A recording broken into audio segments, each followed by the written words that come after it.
اس کی تذلیل کی جا رہی ہے. یہاں خان صاحب کو انٹروین کرنا چاہیے تھا, نیب کو روکنا چاہیے تھا, یا قانون میں ترمیم کرنی چاہیے تھی. یہ کیا بات ہے کہ آپ افسروں کو اکٹھا کر لیں, 5-5 گھنٹے ان کو انٹروگیٹ کریں, وعدہ معاف گواہ بنائیں ان کے اندر سے, تو پھر جمہوریت کیسے چلے گی, نظم مملکت کیسے چلے گا؟ کبھی انڈیا میں ایسا ہوا, کبھی بنگلہ دیش میں ایسا ہوا, کبھی سری لنکا میں ایسا ہوا. ہم امریکہ برطانیہ کے جو بات ہی چھوڑ دیں.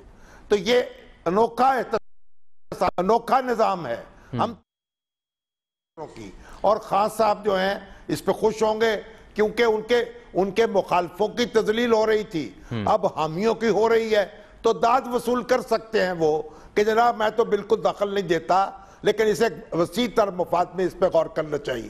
دیکھیں خان صاحب کی سب سے بڑی کمزوری یہ ہے کہ ان کی جی بات پوری کر لیں. دیکھیے سب سے بڑی کمزوری یہ ہے, یہاں تو بلدیاتی الیکشن نہیں کرائے گئے, بلدیاتی ادارے توڑ دیے گئے, اور یہ کمزور حکومت ہے, یہ لوگوں کے سہارے پر کھڑی ہے, اور اس میں مختلف پارٹیوں سے چن کے پارٹی بنائی گئی ہے, جس کا ابھی کوئی اپنا ریزن نہیں ہے. بریک ایک آ گیا, یہ ایک بے سر. جی شامی صاحب, میں بریک آگے, لیکن جاتے جاتے سہیل صاحب سے ایک سوال لے لوں, پھر ان کا شکریہ ادا کرنا ہے. سہیل صاحب, اسد عمر صاحب کہتے ہیں کپتان کریز پر جم گئے, اب لمبی اننگز کھیلیں گے. آپ کو بھی یہ لگتا ہے کریز پر جم گئے ان کے پاؤں اور لمبی اننگز کھیلنے قابل ہو چکے؟ پہلے سے پرفارمنس ان کی ضرور بہتر ہوئی ہے, لیکن معاشی طور پر لوگوں کو ریلیف نہیں ملا. میرا خیال ہے کہ اگر معیشت ٹھیک نہ ہوئی تو کریز پر ٹھہرنا مشکل ہوگا. بہت شکریہ جناب سہیل بڑائی صاحب. شام صاحب, کئی سوالات اور بھی رہ گئے ہیں, ان پر بھی بات کرتے ہیں ہم, لیکن ایک بریک کے بعد ناظرین ہمارے ساتھ رہیے گا.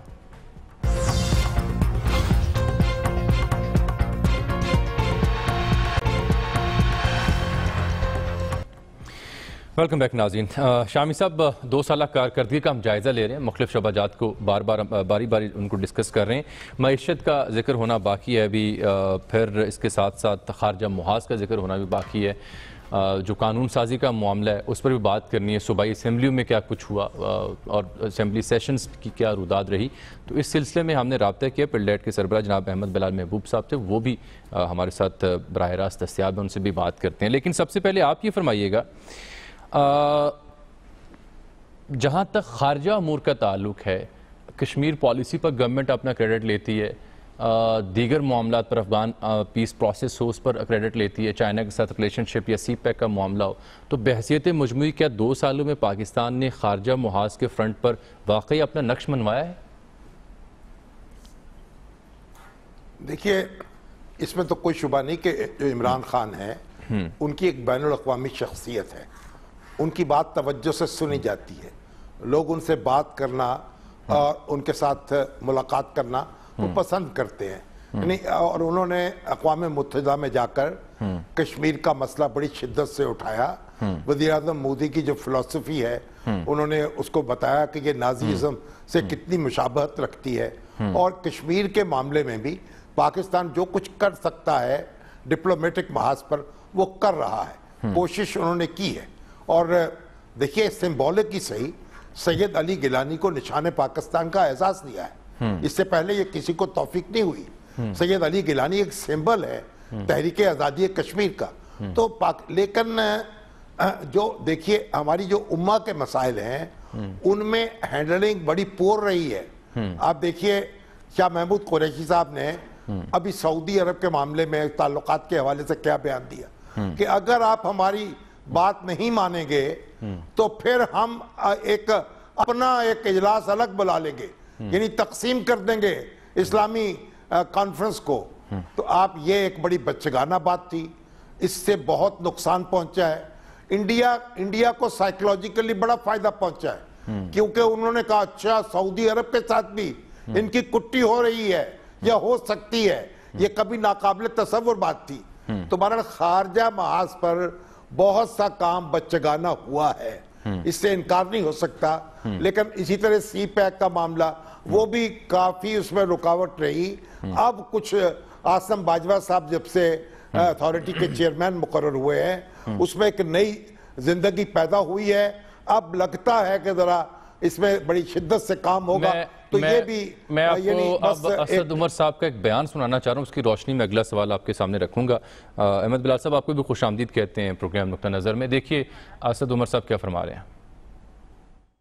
بالکل عمران خان جو ہے وہ دوسروں کو ساتھ لے کر چلنے کے لیے NRO دینے کے لیے تیار نہیں ہے، اور نہ انشاءاللہ تعالیٰ کبھی ہوں گے، لیکن جو ملک کی قوم کی ضرورت ہے اس کے اقدامات کے اندر وہ جس طریقے سے پروونشل گورنمنٹس کو، جس طریقے سے ریاست کے تمام اداروں کو ساتھ لے کر چلے اس کووڈ کے کرائسس کے اندر، اس کی بھی پاکستان کی تاریخ میں کوئی نظیر نہیں ملتی۔ ملک کے فائدے میں جو کام ہے اس میں وہ سب کو ساتھ لے کر چلنے کے لیے تیار بھی ہیں اور چل سکتے بھی ہیں اور کامیابی سے چل سکتے ہیں۔ تو میری جو تمام اپوزیشن کے ہمارے دوست ہیں ان کے لیے بری خبر یہ ہے کہ کپتان جو ہے نا وہ کریز پہ سیٹل ہو گئے ہیں اب، اور اب لمبی اور پروڈکٹیو اننگز کھیلنے کے لیے تیار ہیں۔ انشاءاللہ تعالی پاکستان کو ادھر سے آگے بہت اور بہتری کے دن نظر آئیں گے۔ تو یعنی شامی صاحب وہ سیاسی جو معاملات ہیں ان میں تو بہتری کی آثار نظر نہیں آ رہے، وہ تو اسد عمر صاحب نے واضح کر دیا۔ دیکھیں اسد عمر صاحب کا استدلال بنیادی طور پر غلط ہے۔ احتسابی اداروں کے اور عدلیہ کے سپرد ہونا چاہیے، اس میں نہ NRO دینے کی بات ہے نہ لینے کی بات۔ معاملہ یہ ہے کہ یہ تو ابھی احتسابی ڈھانچہ تو جو کچھ ہے پہلے کا موجود ہے۔ حکومت نے اس قوانین کو امپروو کرنے کے لیے کیا کیا ہے، یہ ٹرائلز جو ہیں ان کو تیزی دینے کے لیے کیا کیا ہے، یہ تو حکومت کے جو شور و غوغا سے احتساب جو ہے وہ انتقام کا تاثر اس سے مل رہا ہے، اور یہ جو حکومت اس لیے اس احتساب کے عمل کو صدمہ پہنچا ہے۔ باقی خان صاحب بالکل جم کریز پر جم جائیں، بڑی لمبی اننگ کھیلیں۔ بات یہ ہے پاکستان میں کوئی حکمران ایسا نہیں ہوا جو یہ کہتا ہو کہ میں بڑی جلدی چلا جاؤں گا۔ ذوالفقار بھٹو صاحب کہتے تھے میری کرسی بڑی مضبوط ہے، اور اس وقت مسلم لیگ نون جو نواز شریف صاحب کوئی تصور نہیں کر سکتے تھے کہ اس طرح ان کا اقتدار ختم ہوگا۔ اور ہم دیکھیں نا اب یہ ہے کہ خان صاحب جو ہیں ان کو ایک ورکنگ ریلیشن شپ قائم کرنی ہے، ملک میں ذہنی آسودگی دینی ہے معاشرے کو، تقسیم در تقسیم نہیں تقسیم کرنے والے جو ہیں وہ بڑے آدمی نہیں بنتے۔ بالکل ٹھیک کہہ رہے ہیں شامی صاحب۔ پلڈیٹ کا ایک سروے آج سامنے آیا، ان کی ایک رپورٹ ہے جو انہوں نے ہمیں بھیجی ہے، لیجسلیٹو پرفارمنس جو پروونشل اسمبلیز کی ہے۔ تو احمد بلال محبوب صاحب سر دست میں اسی معاملے پر بات کرنا چاہوں گا۔ سر جو وسیم اکرم پلس ہیں عمران خان صاحب کے، وہ اٹینڈنس کے اعتبار سے جو پرسنٹیج بنتی ہے اسمبلی میں حاضری کی، اس میں تو وہ بالکل سیکنڈ لاسٹ پہ آئے ہیں۔ کیا کہتی ہے سر آپ کی رپورٹ؟ جی بالکل، یہ بڑی حیرانی کی بات ہے کہ ان کی باقی کارکردگی کے بارے میں جو تبصرے ہیں وہ اپنی جگہ، لیکن یہ کہ اسمبلی کے اندر آ کے کم از کم شمولیت ہو، وہ بھی ان سے بس ایک درجہ نیچے خیبر پختونخوا کے وزیر اعلیٰ ہیں جن کی 6% ہے، اور عثمان بزدار صاحب کی 7% ہے۔ یعنی دونوں پی ٹی آئی کے وزراء اعلیٰ ہیں، ان کی اٹینڈنس اسمبلیوں کے اندر بہت ہی کم ہے، اور عمران خان صاحب کی بھی تقریباً یہی کیفیت ہے۔ وہ پہلے سال کی نسبت ان کی بھی حاضری بہت کم ہو گئی ہے، 18 تھی اب وہ 8 ہو گئی ہے۔ تو یہ اوورآل اسمبلیوں کو اہمیت نہ دینے کا رجحان ان ساری اسمبلیوں میں نظر آ رہا ہے۔ صرف بلوچستان کے وزیر اعلیٰ ہیں جو 33% کے ساتھ ٹاپ پہ ہیں، اور وہ وہاں پہ جاتے ہیں، لیکن حکومت کی کارکردگی اور اسمبلی کی مجموعی کارکردگی وہاں پہ بھی اس کے اوپر بھی کوسچن اٹھایا جا سکتا ہے۔ لیکن کم از کم جام کمال خان صاحب اسمبلی میں آتے تو ہیں، 33% حاضری ہے، اور پھر اس کے بعد مراد علی شاہ صاحب کی ہے، لیکن یہ پی ٹی آئی کے دونوں وزراء اعلیٰ کی بہت کم ہے۔ ٹھیک، اچھا اگر ہم قانون سازی کا ذکر کریں تو میں نے مراد علی شاہ صاحب ان کی پرسنٹیج کیا ہے؟ ان کی سر 31% ہے، 31% اور 41% جو سب ہیں۔ جی اچھا احمد صاحب، میں آپ سے جاننا چاہ رہا تھا کہ وعدہ یہ کیا گیا تھا کہ ہم مؤثر قانون سازی کریں گے اور آرڈیننس کو ڈسکریج کیا گیا تھا، لیکن مجموعی طور پر اگر قومی سطح کی بات کریں تو 38 سے زائد آرڈیننسز آئے ہیں۔ صوبائی اسمبلیوں کی کیا صورتحال تھی قانون سازی کے اعتبار سے؟ صوبائی اسمبلیوں میں دیکھیے قانون سازی پہلے سال کی نسبت تو امپروو ہوئی ہے، یعنی کافی کنسیڈریبلی امپروو ہوئی ہے۔ 3 اسمبلیوں میں، پنجاب میں، سندھ میں اور خیبر پختونخوا میں۔ مثال کے طور سے پنجاب میں پہلے سال میں 17 ہوئے تھے تو اب دوسرے سال میں 41 بل پاس ہوئے ہیں. اسی طرح خیبر پختونخوا میں پہلے سال 30 ہوئے تھے تو دوسرے سال 59 ہوئے ہیں. یعنی یہ سب سے زیادہ جہاں قانون پاس ہوئے ہیں چاروں اسمبلیوں میں وہ خیبر پختونخوا ہے. اور یہی کیفیت سندھ اسمبلی میں ہے. وہاں پہلے سال 12 ہوئے تھے اور دوسرے سال یعنی اب جو سال ختم ہوا ہے اس میں 24 ہوئے ہیں. لیکن تشویش کی بات یہ ہے کہ بلوچستان میں یہ تعداد بڑھنے کی بجائے کم ہوئی ہے. پہلے سال 11 قانون پاس ہوئے تھے, اب صرف 8 ہوئے ہیں. اور یہ پورے ملک کے ساتھ جو ٹرینڈ سے ہٹ کے بلوچستان اسمبلی جا رہی ہے یہ باعث تشویش ہے ملک کی یگانگت اور انٹیگریٹی کے پوائنٹ آف ویو سے. تقریباً ہر معاملے میں بلوچستان اسمبلی دوسری اسمبلیوں سے ہٹ کے اور کارکردگی نسبتاً کم ہے ان کی. بالکل ٹھیک. اچھا, آپ نے جو قائد ایوان ہے چاروں صوبوں میں ان کا ذکر تو کیا, ان کی پرفارمنس یا پرسنٹیج حاضری کے اعتبار سے. جو قائد حزب اختلاف ہیں وہ بڑا اہم رول ادا کرتے ہیں, تو اس کی صورتحال کیا رہی؟ قائد حزب اختلاف میں بلوچستان کی اسمبلی میں جو قائد حزب اختلاف ہیں JUI سے ان کا تعلق ہے سکندر صاحب, ان کی کارکردگی سب سے اچھی رہی ہے. ان کی کارکردگی کا صرف ایک پہلو ہے جس کے اوپر میں بات کر رہا ہوں, وہ صرف ان کی یعنی اٹینڈنس کا معاملہ ہے. تو ان کی اٹینڈنس 70% کے قریب ہے دوسرے سال میں. پہلے سال بھی بہت اچھی تھی, وہ تقریباً 82% تھی. تو یہ سب سے اچھی ان کی رہی ہے. لیکن سب سے جو کم ہے وہ بدقسمتی سے پنجاب اسمبلی میں حمزہ شہباز صاحب کی رہی ہے. لیکن اس کی وجہ یہ ہے کہ وہ تقریباً 14 ماہ سے وہ قید و بند میں ہے, تو ان کی 11% کے قریب ان کی حاضری ہے. تو یہ ان کی کیفیت ہے. خیبر پختونخوا میں جو قائد حزب اختلاف ہے ان کی 40% ہے, اور جو سندھ اسمبلی میں ہے ان کی 65% ہے. لیکن جنرلی دو قائد ایوان ہیں ان سے قائد حزب اختلاف کی حاضری نسبتاً بہتر ہے تقریباً ہر اسمبلی کے اندر. ٹھیک. اچھا شامی صاحب, میں آپ کی طرف آتا ہوں, احمد صاحب سے دوبارہ بات بھی کرتے ہیں. یہ فرمائیں کہ وزراء کی چھٹیاں بھی ہوتی رہیں, رد و بدل بھی ہوتا رہا, کیبنٹ میں ترجمان بھی آئے گئے, معاونین بھی آئے.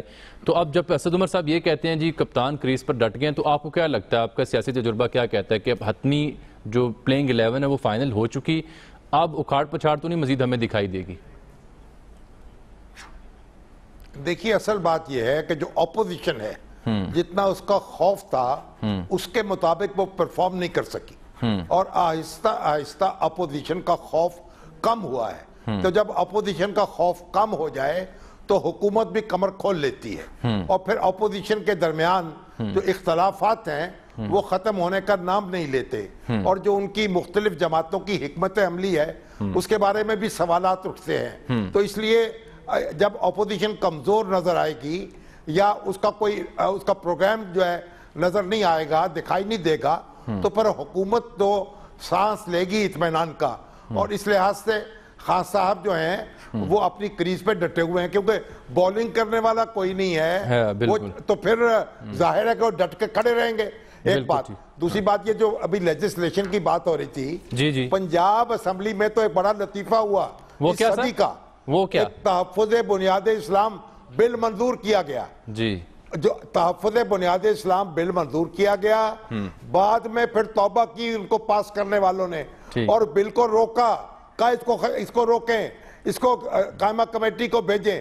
یہ فرقہ واریت اس سے پھیل رہی تھی, ایک بڑا احمقانہ کام ہوا جلد بازی میں, لیکن پھر اس پہ توبہ, یعنی واپس لیا گیا کوئی بل.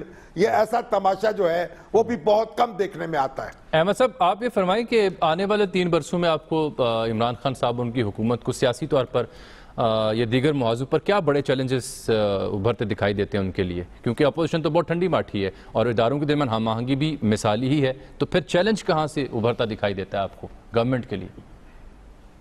دیکھیے اس حد تک تو یہ بات درست ہے کہ اپوزیشن جو ہے وہ عوام کے اندر جو ان کے جذبات ہیں ان کو لے کے آگے نہیں آئی, اور عوام اور حکومت اب براہ راست ایک دوسرے سے شکایت اور شکایت کرندہ کی پوزیشن ہے دونوں کے درمیان. یعنی لوگوں کو جو شکایات ہیں اپوزیشن اس کو ایک مؤثر طریقے کے ساتھ حکومت کے ساتھ وہ نہیں اٹھا سکی, یہ تو بات صحیح ہے. لیکن جو ان کی کارکردگی کے بنیادی معاملات ہیں جن کا براہ راست عوام سے اثر پڑتا ہے, جیسے یہ بنیادی بات ہے کہ اب چینی کی قیمتیں ہیں, اب چینی کی قیمتیں ہیں، تحقیقات ہو گئی، کمیشن بن گیا، سب کچھ ہو گیا، لیکن قیمتیں بڑھتی چلی جا رہی ہیں. آٹے کی قیمتیں چند دنوں کے اندر نئی فصل آنے کے بعد بڑھتی چلی جا رہی ہیں. تو یہ سوال پیدا ہو رہے ہیں. لیکن چند ایک حوصلہ افزا باتیں جو گورنمنٹ کی طرف سے نظر آئی ہیں، اگر انہوں نے چیزوں کو ایک قابو پا لیا، جیسے وہ آئی پی پیز کے ساتھ ان کی نیگوسیشنز ہوئی ہیں. ابھی تو وہ چند تھوڑی تعداد ہے جن کے ساتھ یہ کوئی ایم او یو سائن ہوا ہے، لیکن اگر جو بڑی تعداد ہے ان کے ساتھ بھی اگر اس طرح کی بات کر لیتے ہیں اور الیکٹریسٹی کی قیمت جو ہے وہ کم کرنے پہ اتفاق ہو جاتا ہے، تو یہ بہت بڑا وہ کام ہوگا. اور اگر اس طرح ریمیٹنسز کا بڑھنا جو ہے، یہ بھی اگر کوئی ٹرینڈ بڑھ جاتا ہے، قائم رہتا ہے، تو یہ بھی حکومت کو میرے خیال میں اس کا فائدہ پہنچے گا. تو لیکن گورننس کے معاملات ابھی تک تو بہت کمزور ہیں، اور اس کی بہتری کے آثار نسبتاً ایک دو انسٹانسز کے علاوہ کچھ زیادہ نظر نہیں آتا. شامی صاحب یہی سوال آپ کے لیے. سر کیا بڑے چیلنجز ابھرتے دکھائی دیتے ہیں آپ کو آنے والے برسوں میں، آنے والے مہینوں میں عمران خان صاحب کے لیے، ایسے موقع پر جبکہ اپوزیشن اتنا ٹف ٹائم نہیں دے سکے جس کی توقع تھی، اور ایسے موقع پر جب انہیں مثالی تعاون حاصل ہے اداروں کا؟ دیکھیے پی ٹی آئی جو ہے اس کو پی ٹی آئی سے خطرہ ہے. اگر ایسی فضا پیدا ہو جائے جہاں اپوزیشن کا دباؤ کم ہو جائے تو پھر پارٹی کے اندر کے تضادات ابھرنا شروع ہو جاتے ہیں. ماضی میں ہم نے دیکھا ہے ذوالفقار علی بھٹو صاحب کی حکومت میں ان کے اندر جو لوگ ان کے بہت قریبی تھے، وہ غلام مصطفیٰ کھر، محمد حنیف رامے، معراج محمد خان، جیر رحیم، سارے دور ہوتے چلے گئے. تو یہ جو ایک بڑا چیلنج ہے، اور پی ٹی آئی کو اپنے آپ سے خطرہ درپیش ہوگا اگر اپوزیشن نے اپنے آپ کو نہ سنبھالا.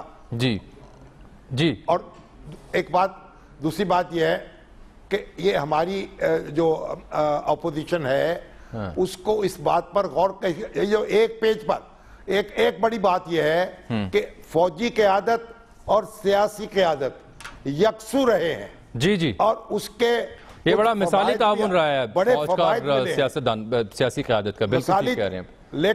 لیکن میں یہ سمجھتا ہوں کہ جب ایجنسیوں کے سربراہ جو ہیں وزیر اعظم سے ملتے ہیں، ان کی میڈیا کوریج نہیں ہونی چاہیے. یہ جو ہے اس سے بھی کچھ تاثر اچھا نہیں ملتا. لیکن بہرحال میں سمجھتا ہوں کہ یہ فوج اور سیاست اور حکومت جو ہے اس کا ایک ساتھ ہونا اور مل کر چلنا، یہ بڑی نیک فعل ہے. اور میری دعا ہے کہ یہ ایسا معاملہ رہے. اس کا مطلب یہ نہیں ہے کہ فوج سیاست میں دخل دے. ٹھیک ہے شامی صاحب، بریک کا وقت آن پہنچا، آپ نے کنکلوڈ کر دیا. احمد صاحب آپ تشریف لائے پروگرام میں، آپ کا بہت شکریہ. ناظرین break.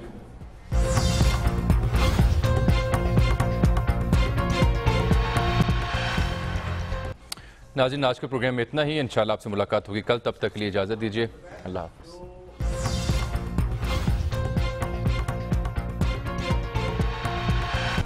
Hi, it's Sayyeda Shanaz here. Thank you for watching Dunya News. For more videos and updates, don't forget to click the subscribe button. Keep watching Dunya News.